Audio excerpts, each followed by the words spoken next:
سب سے پہلے یہ حقیقت سمجھ لیجئے کہ پہلا سوال کرنے والے نے جو کہ جبریل تھے اسلام کے متعلق کیا کہ اسلام کسے کہتے ہیں۔ تو خواتین و حضرات پہلے اسلام کو سمجھ لیں، اسلام کہتے کس کو ہیں؟ اسلام خود کو سپرد کرنے کا نام ہے، سپردگی کا نام اسلام ہے، خود کو سپرد کر دینا۔ آپ جس کے سپرد آپ خود کو کر رہے ہیں اس کے تابع فرمان بن جانا، مکمل طور پہ اس کی پیروی کرنا۔ اللہ اکبر۔ تو اس دین کو بھی اسلام اسی لیے کہا جاتا ہے کہ اس دین میں ہم اپنے آپ کو مکمل طور پر اپنے آقا اور مولا اللہ کے سپرد کر دیتے ہیں اور اللہ کی پیروی میں آ جاتے ہیں۔ یہ ہے اسلام کا مطلب، ٹھیک؟ تو نبی علیہ السلام نے اسلام کی جو تشریح فرمائی وہ 5 چیزوں سے فرمائی۔ اس میں شہادتین ہیں، ان تشہد اللہ الہ الا اللہ وان محمد رسول اللہ و اقام الصلاۃ، خیر و اقام الصلاۃ تو خیر دوسرے الفاظ میں اگرچہ مضمون وہی ہوتا ہے، و تقیم الصلاۃ و تؤتی الزکاۃ، 5 چیزیں ہیں، ٹھیک ہے؟ لا الہ الا اللہ۔ تو اسلام کا جو اظہار ہے وہ ان 5 چیزوں سے ہوتا ہے، 5 حقیقتوں سے، یہ 5 اعمال ہیں۔ جو بندہ بھی ان 5 اعمال کو بجا لاتا ہے دراصل وہ اسلام کی حقیقت کا اظہار کرتا ہے۔ یہ اسلام کے شعائر ہیں، یہ اسلام کا پاس ورڈ ہے، یہ اسلام کی شناخت ہیں۔ جو بندہ یہ کام کرتا ہے دراصل وہ اسلام کی حقیقت کا اظہار کرتا ہے۔ اللہ اکبر، لا الہ الا اللہ۔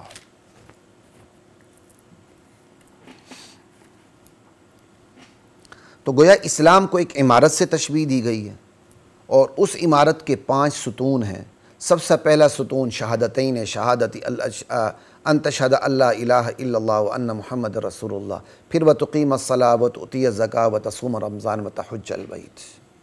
یہ اسلام کے 5 ستون ہیں، ٹھیک ہے؟ یہ 5 اعمال ہیں، ان 5 اعمال کو اسلام کہا گیا، ٹھیک؟ تو اسلام، نبی علیہ السلام نے اس ارشاد میں جو اسلام کی تشریح کی ہے وہ اسلام کو آپ نے عملی طور پہ پیش کیا کہ دراصل کوئی عملی طور پر اسلام کو دیکھنا چاہے تو اسلام کے شعائر، اسلام کے پاس ورڈ اور اسلام کے بنیادی اعمال یہ 5 ہیں۔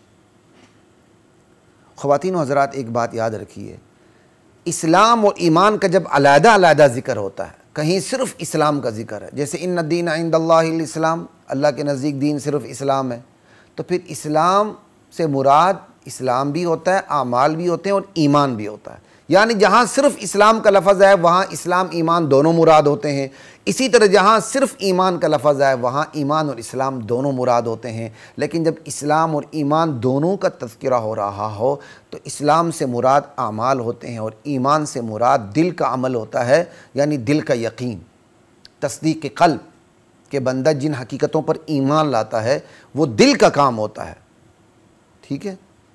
یہ ہے، یہی وجہ ہے کہ جب ہم پڑھتے ہیں جنازے کی دعا تو اس میں آخری الفاظ کیا ہے کہ اللہم من احییتہ منا فاحیہ علی الاسلام، نبی علیہ السلام کی دعا ہے، یا اللہ تو ہم میں سے جس کو زندہ رکھے اس کو اسلام پہ زندہ رکھ، ومن توفیتہ منا فتوفہ علی الایمان، اور جس کو موت دے تو ایمان پہ موت دے۔ تو آپ دیکھیں یہاں اسلام اور ایمان کا تذکرہ الگ ہے، کیونکہ اسلام اور ایمان کا جب تذکرہ اکٹھے آ جائے تو اسلام سے مراد اعمال ہوتے ہیں اور ایمان سے مراد دل کا عمل ہوتا ہے، باطنی عمل، ٹھیک ہے؟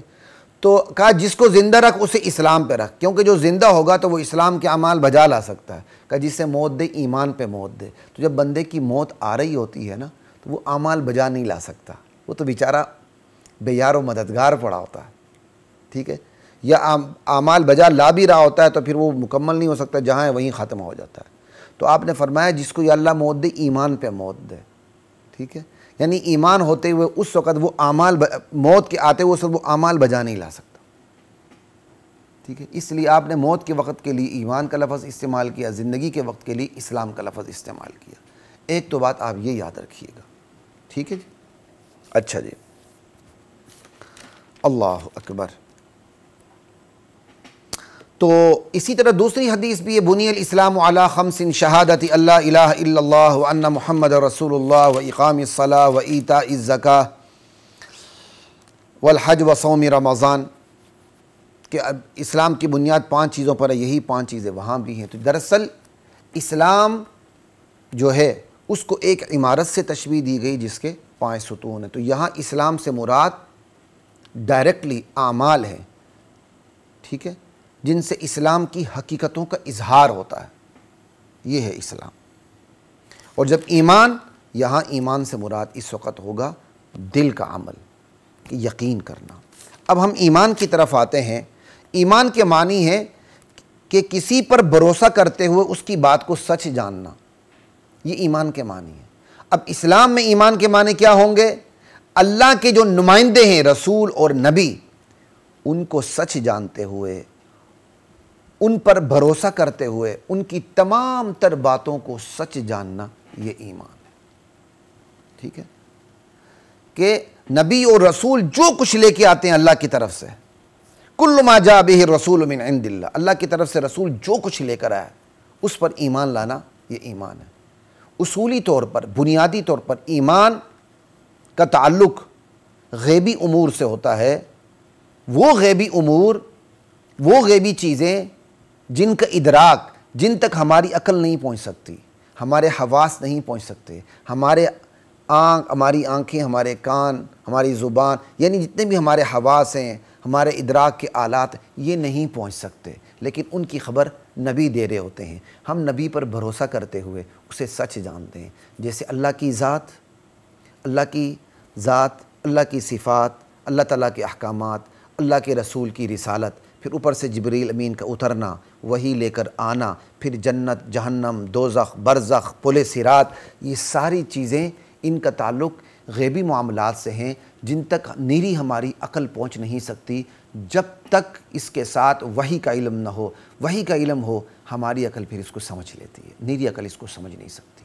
تو ایمان نام ہے کہ اللہ کے نمائندوں پر، رسولوں اور نبیوں پر بھروسہ کرتے ہوئے وہ کچھ جو کچھ وہ اللہ کی طرف سے لائے ہیں ان کو سچ جاننا۔ جو لائے ہیں ان میں بھی جو بنیادی وہ چیزیں جن تک ہماری عقل نہیں پہنچتی۔ ایک تو جو نبی لے کر آئے ان میں سے کچھ ایسی چیزیں ہوتی ہیں جن تک ہماری عقل پہنچ سکتی ہے، ان کو ماننا بھی ایمان ہے، لیکن بنیادی طور پر ایمان کا اولین حصہ وہ ہے جن تک ہماری عقل پہنچ ہی نہیں سکتی۔ جیسے میں نبی بتا دیا، جیسے اللہ کی ذات، اللہ کی صفات، اللہ تعالیٰ کے احکامات، ٹھیک ہے، رسول کی رسالت، فرشتوں کا اترنا، قبر، عالم برزخ، پل صراط، جنت، جہنم، نیری عقل ہماری نہیں پہنچ سکتی، ٹھیک ہے۔ تو بنیادی طور پر ایمان ان چیزوں کا نام ہے۔ اب دیکھیں نا، کسی پر بھروسہ کرتے ہوئے اس کی بات کو سچ جانا، یہی الذین یؤمنون بالغیب۔ متقین کون ہیں؟ جو غیب پر ایمان لاتے ہیں۔ اللہ اکبر۔ ایک تو یہ ایمان کی حقیقت آپ کے سامنے آ گئی۔